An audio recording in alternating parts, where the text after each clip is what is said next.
Sanbonani Babugile Makaya, and welcome to Arise, a New Perspective. My name is Patricia and I am your host. I would like to acknowledge all our viewers that are watching us from GNF Facebook page, GNF YouTube TV, and I would like to acknowledge you, Baba Nomam Bishop, for the opportunity of being on these platforms. This is Arise, your show. We grow you. Today, we are looking at a very important subject. We're talking self-awareness. You know, the way we see ourselves, the way we think, the way we control our actions, the ability to understand your thoughts, to understand how you're feeling, to understand your action, the ability to consider yourself and others, to understand the way you feel and the reason why you're feeling that way. Because the society has become the ruler of our actions. And if you do not do as the society do, then you're being considered inadequate. But the question will be, in a case where you have to make a decision, how do you make that decision? That's where self-awareness comes in. To talk more about self-awareness today, we are joined in studio by Mashabela. Welcome, Mashabela, to Arise. Thank you very much, Sis Pet. It's always incredible being here and knowing that we are doing our best to affect someone's life out there. Yes, and thank you for making it today on Arise. Sis Lerato, you are here today. Welcome. Babugeli, Sis Lerato is a life coach and she's a performance specialist. She's joined us today to talk more about the subject, self-awareness. Sis Lerato, welcome to Arise. Thank you, Sis Pet, and good morning to the viewers at home. Thank you for having me. And as you all know, it's our Youth Month. We are celebrating the Youth Month. So we're talking self-awareness, but we're not just focusing on our youth. We are focusing on everyone. But we also, this month, we are touching on the subjects that are affecting our youth. But Mashabela, when we talk about self-awareness, what are we talking about? So the concept, Says Pet, speaks about being conscious about who you are. It talks to being aware of your own mechanisms, really digging deeper and moving away from the position that says I was born like this. But one that says, look deeper into your own makeup and say, why am I doing things in the way that I'm doing?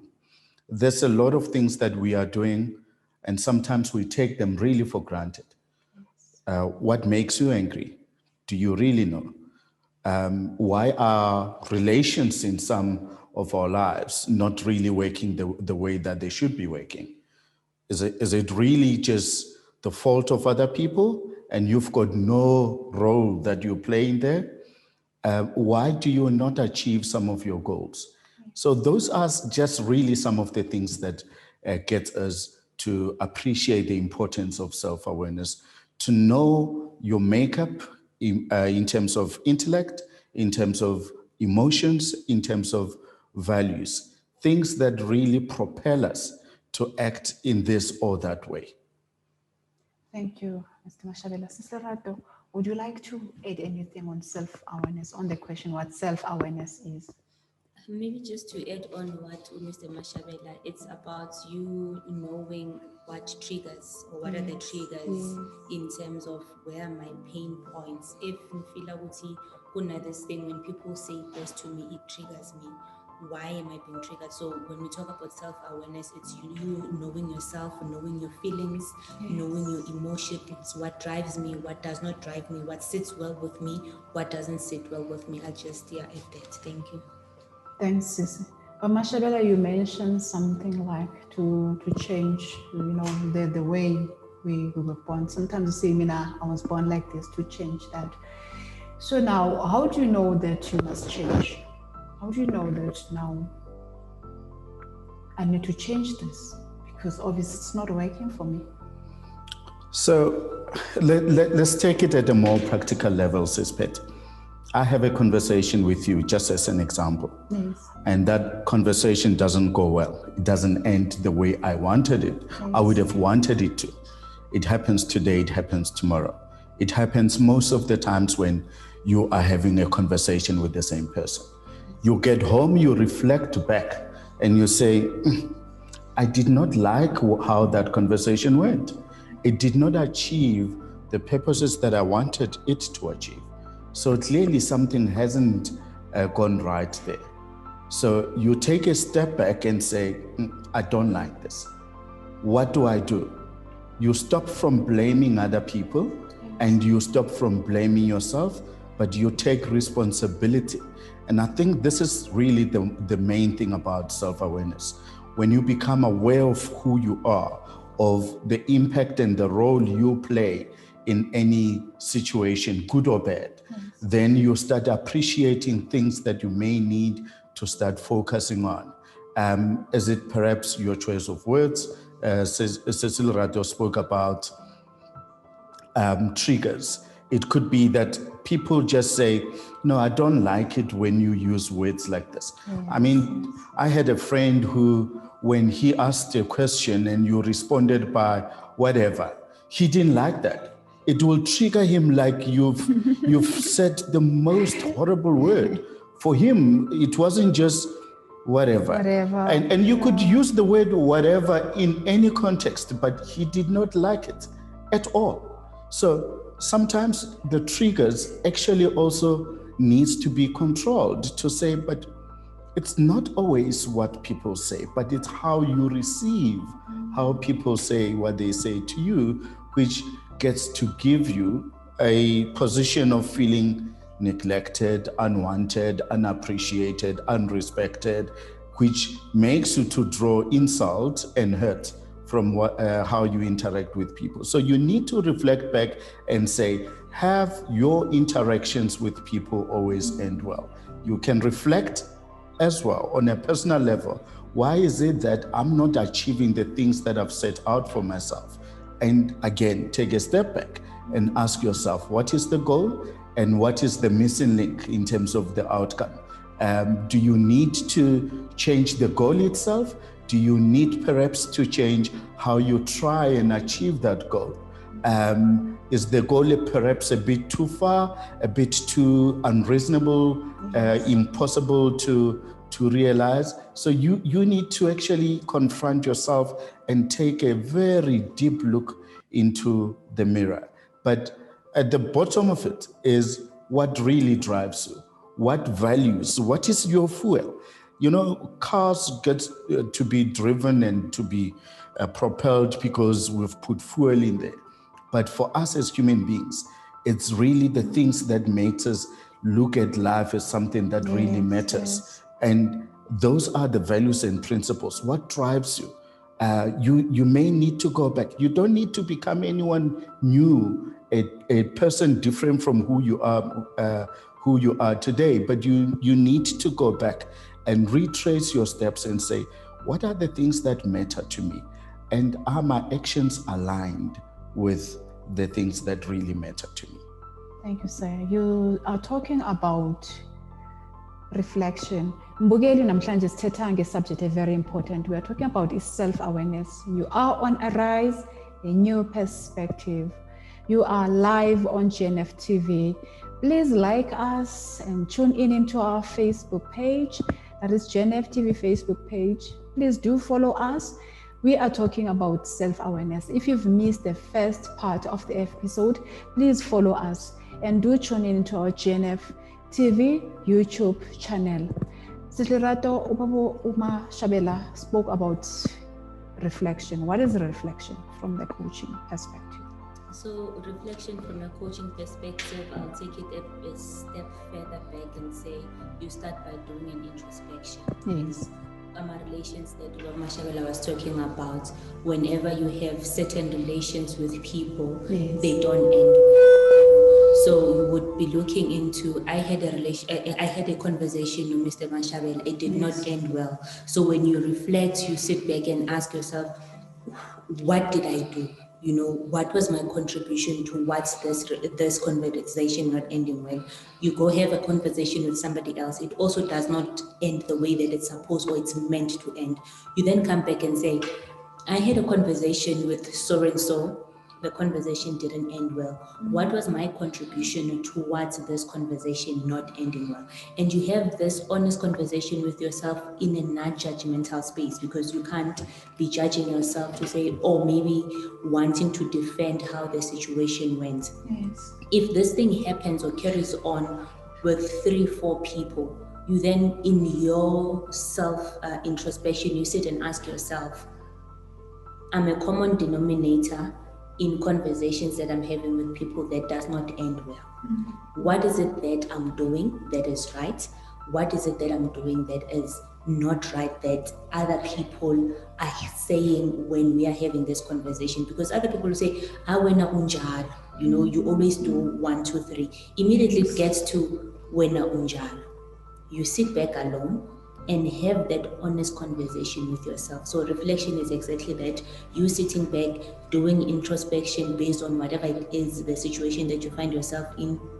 What was my contribution towards that situation?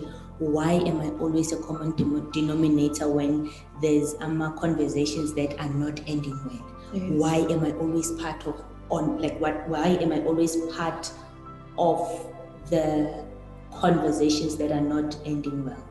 Then in that reflection, it doesn't end there. So you have reflected, now you know. The other reflection is, what do I do then? Yes. Thank you for that. And Mrs. Lerato, we're talking about the self-reflection, that you get to see things that you're not doing well. But then, Mr. Maboi, when someone says, Mara tina sinjegiti, is that being aware of yourself that you have a problem, and what needs to be done there? So clearly that's not a good amount of self-awareness. Yes. So, and we have to take a couple of steps back, right? Yes. So firstly, when we say self-awareness, we're talking about the individual and not the group. So we're not talking about the family, for instance. And we do intentionally that because we appreciate the fact that even in a homogeneous type of organization or grouping of people, such as a family, you don't really have people with the same type of characteristics and personality traits. So you need to be aware of who you are as an individual, not who your people are, not how you were raised, but who you are yourself, right? But it also, that mental position is unfortunate also for the second reason, because it almost accepts that you can't change the level, the depth of your self-awareness. And research has shown that you may not change your values, but you can change who you truly are. You can change the extent of your self-awareness. You can tune in a bit better with yourself. So you need to say, I may not change who I am, but I can take a deeper level of knowledge about the person that I am. So it does not matter how many of the people that you were born with, raised with, grew up with, how many of those act in a particular way. If you take a step and a decision that says, I'm aware of my areas of development, I'm going to do something about them, because, and this is the other aspect, because doing so, it's not just self-love, but it also end up giving benefits to the people that you are interacting with. People start receiving you a bit better. You start loving people a bit better. You could be right to the point that Cecil Rato was raising earlier. You could be right in how you do things, but still people don't receive you, and you say, but I'm right. They can go fly off the next cliff.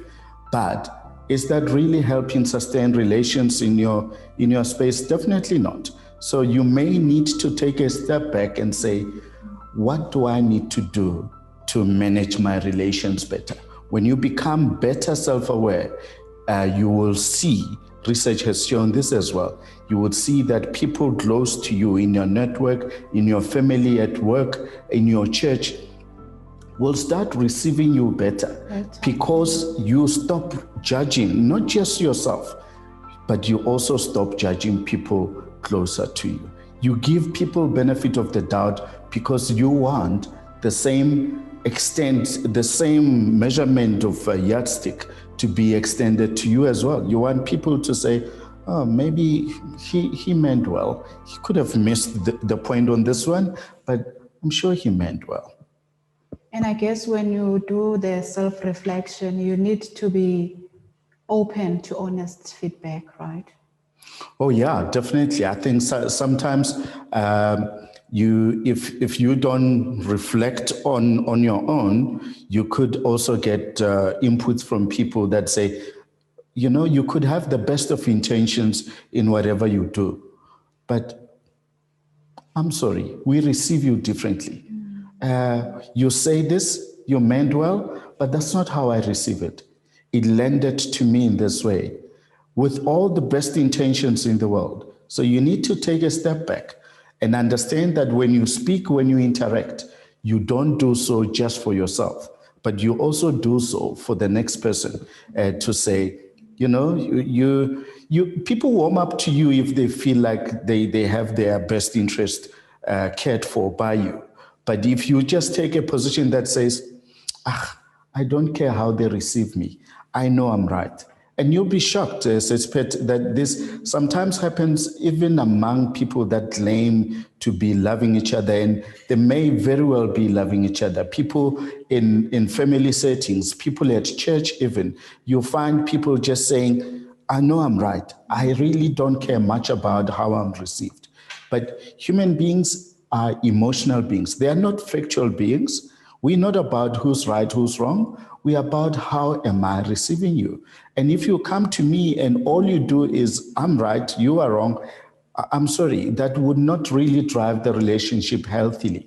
So you need to consider yourself as someone that may be playing a huge amount of contribution towards making the situation in terms of relationships quite difficult for yourself.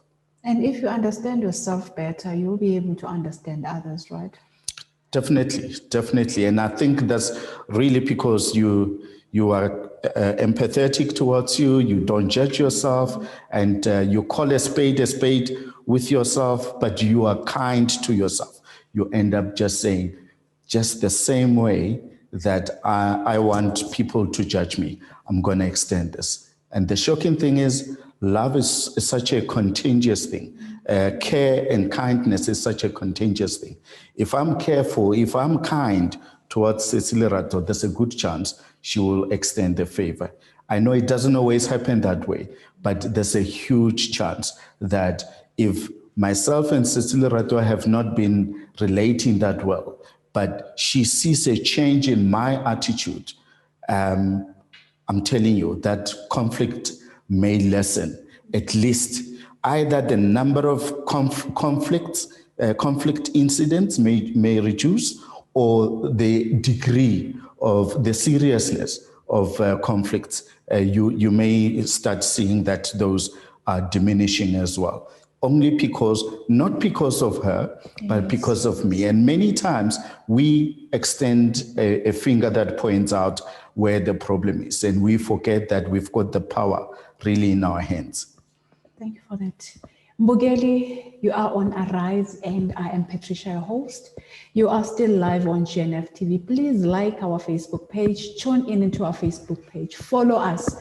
And if you've missed the first part of the episode, please remember to go to GNF TV YouTube channel. Today we are talking about a very important subject, self-awareness, the ability to understand yourself, the ability to understand your feelings, that when you feel this way, you react this way, and what triggers that, then that controls your emotions. So today, Mpolapoli, at home, you are seated there, you've been behaving this way, and say, this topic is directed to everyone who wants to understand their feelings, their thoughts, and their actions. And it will help you to consider yourself, and you also consider others as well. And it helps to be able to have a self-control. Maboi, because uyazi ukuthi mase kunje then it means ngizothula lana angeke ngisakhuluma ngoba la the emotions or the situation is like this, then you are able to control yourself and withdraw from the situation that is not good for you. What would be your thoughts on that one? Self-control. No, I think that's a huge element, and I'm sure Cecil Lerato will agree with me on this, to say when you have conflict, Yes. there's a good time and there's a bad time of trying to resolve a conflict. And when it's perfect for a conflict to be spoken about, to be resolved, is to be determined by the parties involved, right? The intention of talking about any conflict must never be what we hear many people say. I want to tell, to give the next person a piece of my mind. It must never be the intention, because that really doesn't resolve anything. It actually worsens the problem, right? So there has to be a good time through which conflicts can be attempted to be resolved. And you take a step back and say, I'm going to do this in a way that is kind to me, but at the same time, kind to the person or people that I'll be dealing with. So it's hugely important that you identify a good moment for conflicts to be spoken about. There's a word in English called opportune time. That's the excellent time. I mean, you can't even put like number of days or passage of time to it, but you and the people involved in a conflict should know when is the best time to be talking about a conflict. Thank you, Mashabela. Sister Lerato, how can someone develop a self-awareness? So there are many ways how one can develop a self-awareness. I think for me, the biggest is starting with acknowledging that you thought maybe you knew who you are, and you find there's certain things that are contradicting what you do. So you say you are this type of a person, yet your actions, they contradict what you do. So you start by really having an honest conversation with yourself, conversation around what are my core beliefs, from my core beliefs, what are my values, and between my beliefs and my values, what are the things that I'm doing that speaks to it? What are the things that I feel these core beliefs and values that I grew up with are actually not aligned with who I am?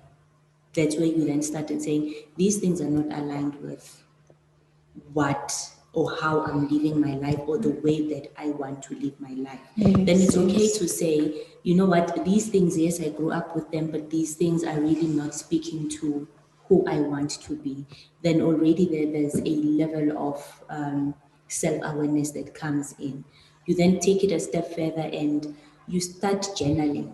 So in coaching, we encourage our clients to journal. Yes. So when you journal, you are taking I can say it's a journey of probably one, identifying the areas of weaknesses. These are the areas of weaknesses in the manner in which I live my life that I need to change, probably, or to improve on, if I can use that. Then you journal about those things. These were my beliefs. These are the things that are contradicting the way that I want to live my life vis-a-vis how I grew up. You then take those, you journal about them. You journal the incidences that we spoke about earlier on. If you are always in a common denominator where there's arguments, you journal about those things. These are the things that happened. This is how I intend changing them going forward. So we also then in coaching encourage our clients to always ask themselves from a head space, what is their head telling them based on a particular situation? What is the heart? So the heart goes with all the emotions. And what is your gut saying? So those three needs to be in constant alignment all the time when you go through a journey of self-awareness, because you would then know, what am I thinking about when you are using your headspace? So you are aware of your thoughts, you are aware what triggers certain thoughts that you might have. We ask, what is your heart saying? Then it means you are more aware of your emotions. You know, these are the things that are not sitting well with me. These are the things that are pain, things that are making me feel the pain. So you would know about them from your emotional space, and from a gut, it's your instinct. So your instinct, your gut will tell you, la akuhambeki, la kuyahambeka, you know. Yes, and yes. if all these three are not in alignment, then it means that when, as an individual, you need to maybe enhance your self-awareness. Thank you, Sister Lerato. But Mashabela, you spoke about, seeing yourself objectively, meaning that not judging yourself. How is that important when you are a human being, when you are engaging in the journey of self-awareness, where you look at yourself and accept yourself as you are without judging, and accepting yourself that you are not perfect, and no one is perfect, and no one will ever be, but you accept. Would that form part of self-awareness? Just accepting who you are. Yeah, no, I think that really solidifies you as a human being. There's a statement that is attributed to Michael J. Fox where he speaks of the importance really of knowing who you are. Yes. But what you actually do is you know who you are, and you take kind consideration of the person that you are, and you say, you know what, God created me as a unique human being. As you said, unique doesn't necessarily mean perfect, but you are unique. You were created meticulously in the image of the only one living God to be the person that you are. So you will not be able to identify the mission that has been assigned to you as a single individual. The only one, the unique one who has been given a specific mission to go and attain in the entire planet.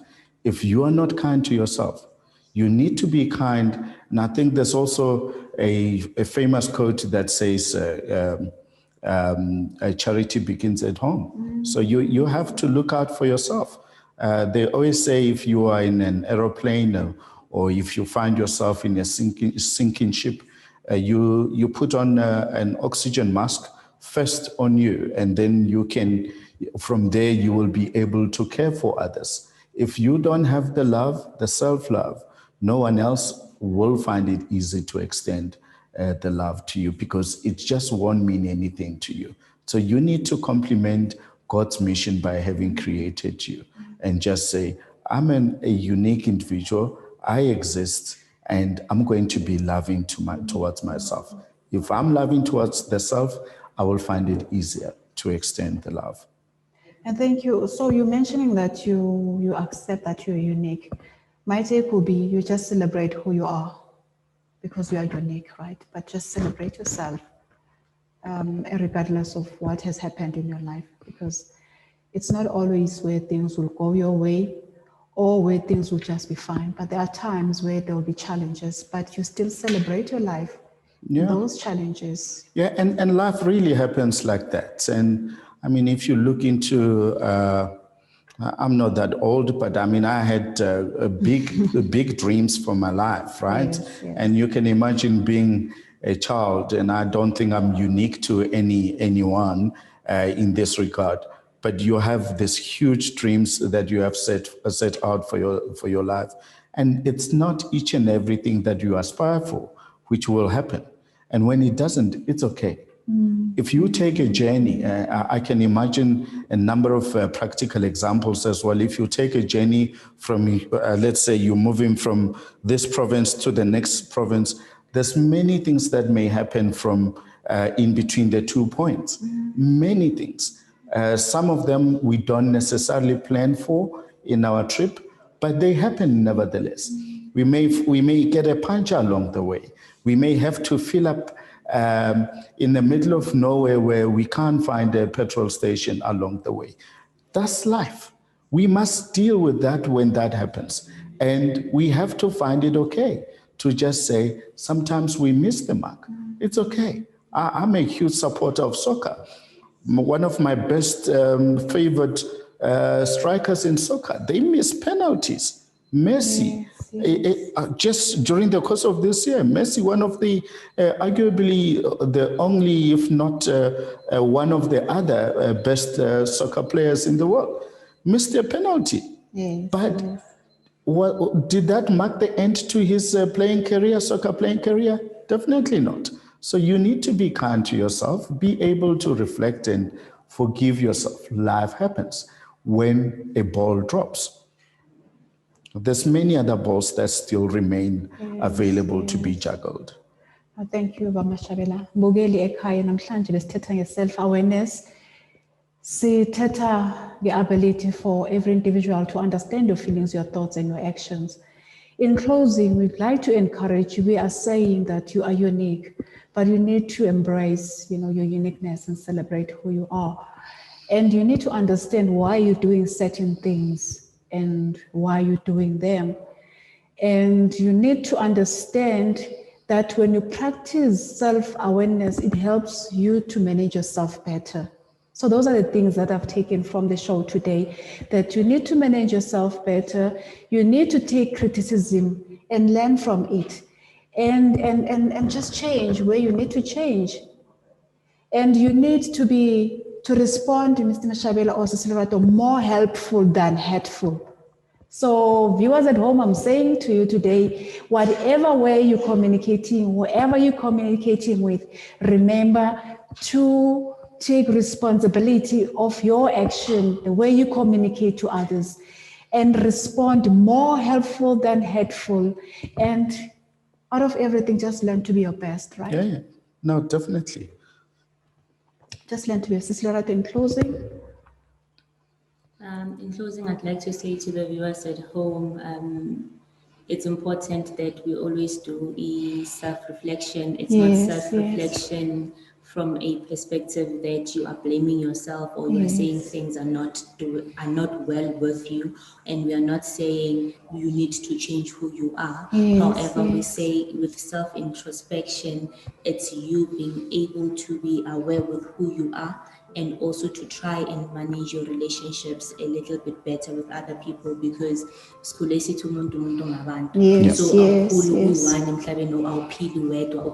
other human beings. So it is important how you relate with other human beings without changing who you are, but also try to accommodate other human beings as well. As much as we say you are unique, this is who you are, how am I being received by other people, and how do I receive other people as well? That's all I'll say in closing. Thank you. Thank you, Babugela Makaya.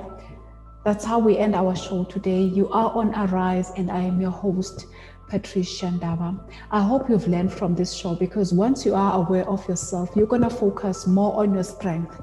You're going to know all your strengths and your weaknesses, and you're going to know what you're passionate about and focus on what you want in life.